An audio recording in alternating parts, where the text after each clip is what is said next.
పక్షపాతంగా విచారణ చేసేలాగా ప్రభుత్వం చొరవ తీసుకోవాల్సిన అవసరం ఉందని ఈ వేదిక డిమాండ్ చేస్తున్నది. Thank you.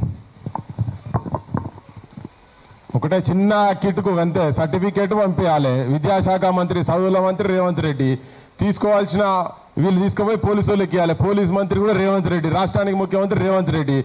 అన్నిటికీ ఆయనే ఉన్నాడు, మూల కారణం ఆయనే ఉన్నాడు. ప్రజాప్రభుత్వంలో ఒక 10వ తరగతి సర్టిఫికేట్ తీసుకుపోయి కోర్టులో ఇస్తలేరంటే ఇక్కడ రేవంత్ రెడ్డి, సెంట్రల్లో బీజేపీ రెండు కలిసినాయి కాబట్టి ఒక దొంగను ఒక రేపిస్ట్ అంటామా ఇంకేమేమంటామో ఆయనను కాపాడే ప్రయత్నము ఓ కేంద్ర మంత్రి బండి సంజయ్ కొడుకు రూపంలో మైనర్ బాలిక మీద అత్యాచారమా ఏమేమన్నా చాలా సెక్షన్స్ ఉన్నాయి. దాని మీద అరెస్ట్ చేయకపోవడానికి కారణం ఏంటంటే ఇద్దరు దోస్తులు ఒక దగ్గర ఉన్నారు, అందుకే కాపాడే ప్రయత్నం జరుగుతూ ఉన్నది. ఇక దీనికి ఇక అరెస్ట్ చేయాలి, బొక్కల వారేయాలి. ఎప్పుడు వారేస్తారని పోలీస్ స్టేషన్ కాడికి వెళ్ళి ముంగడ పెడితే ఆడ పడితే ఆడ ముత్తుకుంటుడు మావాడు మా శ్యామ్. 2 నిమిషాలు ఇక మనం తొందర ముగిద్దాం, లాస్ట్ 2 అవర్స్. సరే, అన్ని చోట్ల చెప్పుకుంటూ వస్తున్నాను కాబట్టి మీ అందరికీ తెలిసిందే. నేను ఒకటే మాట చెప్పదలిచాను. చాలామంది ఇక్కడ పెద్దలు ఉన్నారు, ఇక్కడ సార్ పెద్దవాళ్ళు ఉన్నారు, తండ్రి సమానులు. కట్టుకున్న భార్యకైనా సరే ఇష్టం లేకుండా ఒంటి మీద చేతి వేసే హక్కు లేదు. ఇది సుప్రీంకోర్టే చెప్పింది. ఆమె మైనరా మేజరా పక్కన పెట్టు. ఒక సామాన్యుడు పోలీస్ స్టేషన్కి వెళ్ళి సార్ నన్ను మా ఊర్లో పలానైనా దొరగొట్టిండు లేకపోతే ఇంకో పంచాయతీ అయింది అని అంటే ఆగ్రా బాబు అని అంటాడు. అలాంటిది ఒక కేంద్ర మంత్రి కొడుకు మీద పేట్ బషీర్బాగ్ పోలీస్ స్టేషన్లో ఫోక్సో కేసు ముఖ్యమంత్రి రేవంత్ రెడ్డికి తెలియకుండా నమోదవుతుందా? అప్పుడు అన్న కంప్లైంట్ లెటర్ పోగానే ఆయన ఏం చేశాడు, వాళ్ళకి సంబంధించినటువంటి శంకరెడ్డి సార్ ఏసీపీకి సార్ చెప్పాడు. ఏసీపీ సార్ శంకరెడ్డి సార్ ఏం చేశాడు, కోటిరెడ్డి సార్ చెప్పాడు. కోటిరెడ్డి సార్ ఎవరికి చెప్పాడు, పై అధికారికి చెప్పాడు. ఆ పై అధికారి ఎవరు చెప్పాడు, ముఖ్యమంత్రి చెప్పాడు. ముఖ్యమంత్రి ఏం చేశాడు, ఎస్ నేను దానికి సంగీత వాళ్ళిద్దరు మాట్లాడుకుంటున్నారు. ఏ సెక్షన్స్ పెట్టాలి, ఏ సెక్షన్స్ పెట్టకూడదు, నిందితుడిని ఎలా కాపాడాలని. తర్వాత ఏం చేశాడు ఆయన, ప్రధానమంత్రి పోయిన తర్వాత డీసీపీ గారు ఇంత పెద్ద కేసు అయితే మీరు ఏం చేస్తున్నారు, చాలా స్మార్ట్గా యాక్ట్ చేసి మనందరినీ పిచ్చోళ్ళని చేశాడు. అసలు కేసు ఎలా పెట్టాలి, ఏం చేయాలని ముందటి నుంచి ఉన్నదే ఆయన. అవునా కదా? మీరు చెప్పండి, ఒక కేంద్ర మంత్రి కొడుకు మీద ఏమంటారు, ఒక ఫోక్సో కేసు నమోదు చేస్తారో అదంత పెద్ద పవర్ఫుల్ కేసు ఆయన తెలుసు కూడా. కాబట్టి ఇదంతా అంటే ఇంతకుముందు బక్కజేడ్సన్ చెప్పినట్టు రేవంత్ రెడ్డి ఇంటి దగ్గర బ్లాక్ ఫార్చునర్ కారు ఉంది, ఆ ఫార్చునర్కు పువ్వు గుర్తున్నది. బండి సంజయ్ కుమారుడు రేవంత్ రెడ్డి కుర్చీ కిందనో బయటి కిందనో ఇంట్లో ఉండాలి, లేకపోతే నరేంద్ర మోడీ అన్ని చోట్ల ఎత్తుకుతారు. కానీ నరేంద్ర మోడీ గారు మంచం కింద రేవంత్ రెడ్డి కుర్చీ కింద ఎత్తుకుతే దొరుకుతాడు కదా. ఎక్కడెక్కడ ఉందని పట్టుకుంటారు మీరు. నీ ఇంటెలిజెన్స్కి చెప్పి పర్మిషన్ తీసుకొని సార్ మా చెల్లె మా అక్క లాంటిది మా తెలంగాణ బిడ్డ ఇంతవరకు పట్టుకోలేదు మీరు అని చెప్పేసి నేను ఏసీపీ గారికి వెళ్ళి లెటర్ ఇచ్చి మా పార్టీ లెటర్ బోర్డులో లెటర్ ఇచ్చి నిరాహార దీక్ష కూర్చుంటే ఇంటెలిజెన్స్ వాళ్ళకు కూడా సమాచారం ఇచ్చా. మీరు నా వీడియోలు చూడండి, నేను ఎక్కడ కూడా బండి సంజయ్ మాట్లాడినట్టు పక్కన నేను ఎవ్వరు కూడా బాంబడుతులు అందిటలే. ఇప్పుడు ఆ మాట చెప్పడం కోసం వాళ్ళు చెప్తున్నాను తప్ప అంత పెద్ద కేంద్ర మంత్రి స్థాయిలో ఉన్నటువంటి ఆయన మాట్లాడుకొచ్చేటువంటి భాష పదేళ్ళ నుంచి ఏం భాష అండి? చాలామంది బీజేపీ నాయకులు ఉన్నారు, సిద్ధాంతపరంగా బీజేపీతోనే వ్యతిరేకిస్తాం. కానీ అందరి నాయకుల మీద ఎందుకు ఇంత వ్యతిరేకత రాలేదు అని అంటే ఎప్పుడు కూడా నేను ఒక ప్రజా సంస్థల పైన మాట్లాడు.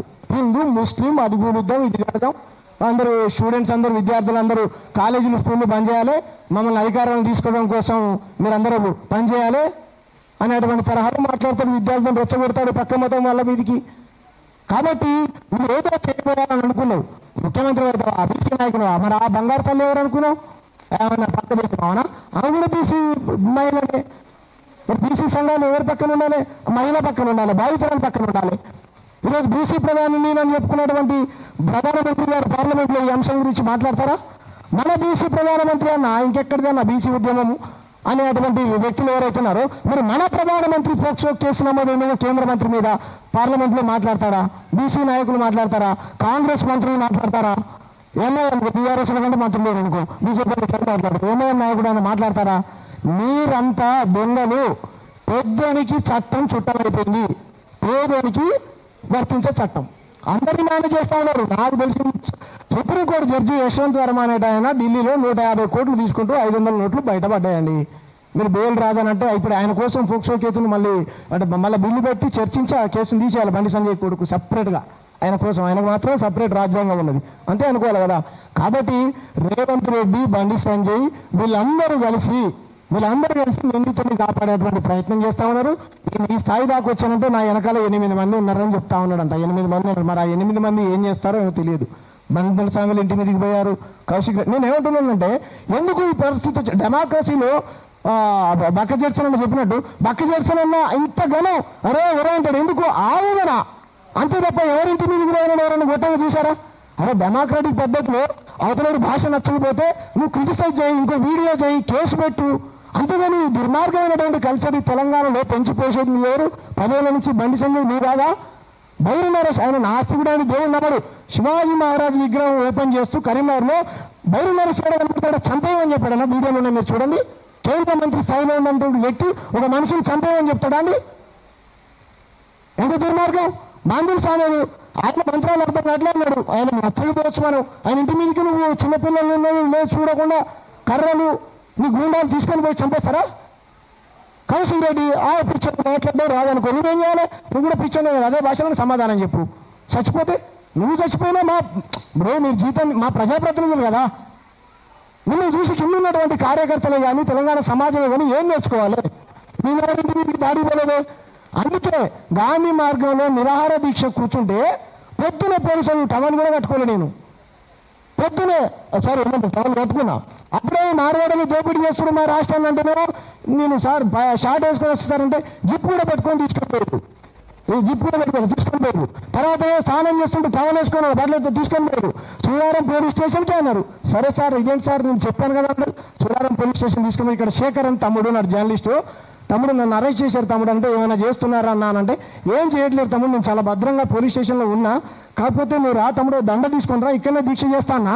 వాళ్ళు ఎలా తెలుసుకున్నావు తెలియదన్నా మాఫ్టీలో 2 పోలీసులు అయితే యూనిఫామ్లో ఉన్నారు. కారు ఎవరితో తెలియదు. నువ్వు కూర్చొని నన్ను తీవ్రవాదిలాగా ఇటొక పోలీస్ అయినా అటొక పోలీస్ అయినా కారులో నీకు ఆ తమ్ముడు వచ్చి వీడియో తీయకపోతే కనుక నేను ఆ కారులో వెళ్ళినట్టు మీకు సమాచారం వచ్చేది కదా. అక్కడే ఉన్నాడు ఆ తమ్ముడు, చిన్న పిల్లల్ని వేసుకొని వచ్చాడు. ఎక్కడికి తీసుకెళ్తాను సంగమా అంటే చెప్పలే. ఆ తమ్ముడు ఏం చేశాడు, ఆ కారుని ఫాలో అవ్వని చెప్పేసి ఒక యాక్టివ్ బండి తమ్ముడు పంపిస్తే సుమారు 80 స్పీడ్లో పోయారండి. అటొకైనా ఇటొకైనా కూర్చున్నాడు, నా ఫోన్ తీసుకున్నాడు. మరి ఎవరితో మాట్లాడుతున్నాడు స్విచ్ ఆఫ్ చేసి నా ఫోన్ తీసుకొని ఫస్ట్ బోరంపేట జంగల్కి తీసుకొని వెళ్ళారు. అక్కడ తినండి సార్ తాగండి సార్ అన్న నన్ను ఎక్కడ తీసుకొచ్చారు చెప్పండి అన్న ఏం చేస్తున్నా మా అమ్మ అంటే నా తల్లి ఒకటే నీకేముంటుంది ఆ బండి సంజయ్ నేను ఎంత ఏడ్చానో తెలుసా? ఖబర్దార్ గుర్తుపెట్టుకో, నీతి నిషేధంగా వచ్చినటువంటి కుటుంబం. నా భార్య డిప్రెషన్కి వెళ్ళిపోయిందా అన్నావు.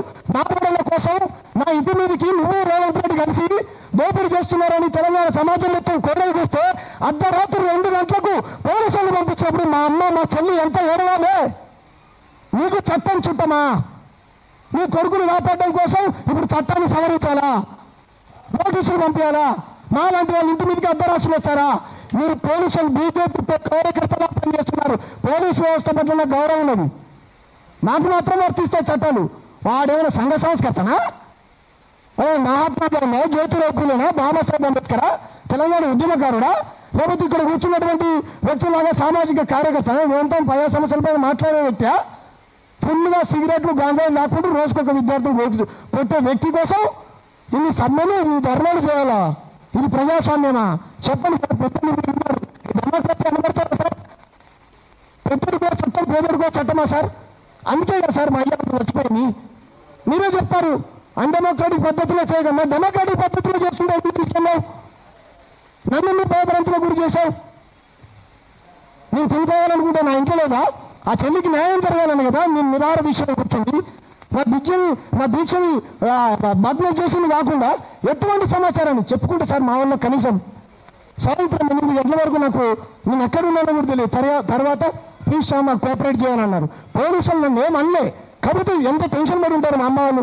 మా చెల్లె మా అమ్మ అర్ధరాత్రి 7:30 పోలీస్ స్టేషన్ దగ్గర కొడుతూ ఏడ్చుకుంటూ వచ్చారు. నీ కుటుంబానికి మాత్రమే కన్నీళ్ళు ఉంటాయా? నా కుటుంబానికి కన్నీళ్ళు పెడతావా? అది కాకుండా అని నేను బండి సంజయ్ని గెలికిరన్నా అంటున్నావు కదా. పృథ్వన్న చెప్పాడు విద్వేషపూరిత వ్యాఖ్యలు చేస్తున్నాడు. ఎస్, నువ్వు తెలంగాణ మైనర్ బాలికని గెలిచావు. నేను చూపిస్తాను తెలంగాణ సమాజం ఏమడుతుందో. తెలంగాణ మైనర్ బాలిక మీద అత్యాచారం చేసినటువంటి మంత్రి అయినా ప్రధానమంత్రి అయినా సరే తెలంగాణ సమాజం ఏ విధంగా రగులుతో రగిలిస్తారో మీరు చూడు. చట్టం నీకు చుట్టమైతే కనుక చెప్పు. మరి ఖబర్దార్. బారులో సాగులో తెలంగాణలో డెమోక్రాటిక్ పద్ధతిలో పోరాటాలు చేశాం. పెద్దల నుంచి నేర్చుకున్నాం. మాలాంటి వాళ్ళం ఎక్కడి నుంచి నేర్చుకున్నాం? ఇటువంటి పెద్దలు చెప్తే నేర్చుకున్నాం. మేము ఆవేదనతో చెప్తున్నాం. మేము అంటరాని కులంలో పుట్టాలి, అన్యాయాల గురి కావాలి, మా అక్కలతో మా చెల్లెళ్ళని దొర తర్వాత దొర కొడుకు రేపు చేయాలి, పోలీస్ స్టేషన్కి అయితే కేసులు పెట్టరు, బర్నాలు చేస్తే అరెస్ట్ చేస్తారు. మరి మేము ఏం చేయాలి? చచ్చిపోవాలా? పక్క మతం ఒకటి చేస్తే లవ్ జిహాద్, ఇంకోటి చేస్తే గొర్రె బిడ్డ. మరి ఈ బిడ్డ అన్యాయం గురైనటువంటి బిడ్డ ఎవరు? హిందువే కదా. పక్కనోడు చేస్తే రాజకీయం చేయాలి. టీఆర్ఎస్ హయాంలో మహందలి క్యాబినెట్లో ఉంటే ఆయన పార్టీకి ఎందుకు మూడు పెట్టారు? మరి ఆయన మనవాడు తప్పు చేస్తే, బోధన ఎమ్మెల్యే షకీల్ ఆయన కొడుకు తప్పు చేస్తే ఆయన పార్టీకి ఎందుకు మూడు పెట్టారు? జాను నాచర్ అనేటువంటి వ్యక్తి ఎప్పుడో జరిగింది 6 సంవత్సరాల కింద, ఆయనకి ఎందుకు మూడు పెట్టారు? పవన్ కళ్యాణ్ మీరు అభిమాన ఆయన, వాళ్ళకు వర్తించవు. దిగంబర్ కామ్లే ఆయన విషయంలో ఎందుకు సిట్ అయ్యలేదు? వీళ్ళందరికీ సిట్టులు వర్తించవు. యూనివర్సిటీలో బిల్లు పట్టుకోవచ్చు, ఎందుకంటే కేంద్ర మంత్రి కొడుకు కాబట్టి. ఇది డెమోక్రసీ అనబడుతుందో మీరే చెప్పండి పెద్దలు, మీరే తెలంగాణ సమాజం చెప్పాలి. నన్ను అరెస్ట్ చేస్తున్నా బాధ లేదు. నువ్వు 1000 మందిని ఇంకా 2000 మందిని పంపి చచ్చిపోవడానికైనా పర్లేదు. కానీ ఈ తెలంగాణలో నీలాంటి మతోన్మాదికి తావులేదు. నీ పార్టీకి నువ్వు నెక్స్ట్ టైం వార్డు నెంబర్ కూడా గెలవు. నీ పార్టీలో చాలా మంది ఉన్నారు. ఇటాల రాజేంద్ర అన్న, అదేవిధంగా కిషన్ రెడ్డి గారు పొద్దున చెప్పినట్టు ఒక్కసారి నా ఫోన్ ఇవ్వండి. వాళ్ళ పార్టీని అంటే బదనాం చేస్తున్నామంట. మనం బదనాం ఎవరు చేస్తున్నారండి? మీ పార్టీని ఎవరు బదనాం చేస్తున్నారు? ఛానల్ పేరు చెప్పచ్చో చెప్పకూడదు. వీడు మహానీశ్వరుడు అంట. ఇది చూడండి పొద్దున్న, ఈ ఇమేజ్ చూపించండి. ఈ బొమ్మ ఎవరు? చిన్నపిల్లల్ని అడిగింది ఎవరు ఫేసు? ఇది ఎవరు ఫేసు? ఈటల రాజేందర్, రాజేంద్ర ఇది ఎవరు ఫేసు? కిషన్ రెడ్డి. బండి సంజయ్ పెట్టారు. సొంత పార్టీ వాళ్ళు బదనాం చేస్తున్నారా? పక్క పార్టీ వాళ్ళు బదనాం. ఎవరు మాట్లాడితే వాడు కమ్యూనిస్టు, అర్బన్ నక్సలైట్, వాడు కాంగ్రెస్ పార్టీ, వీడు ఈ పార్టీ ఎవడేసింది? మరి ఈ ఛానల్ వాడు మీ పార్టీని మీరు బదనాం చేసుకుంటూ మా మీద నొక్కుతారు. మీరు పాపకు న్యాయం జరగాలని మాట్లాడుతున్నాం. సారీ టీసే కబడ్డారే, మేము అలా మాట్లాడాం. ఎందుకంటే మేము చాలా పద్ధతి వెళ్ళేటువంటి వ్యక్తులు. మీలాగా మాకు పైసలు లేకపోవచ్చు, ధైర్యం కొట్లాడతాం. గదాన దగ్గర నుంచి నేర్చుకున్నాం మేము. అది నాకు చాలా భయం వేసింది.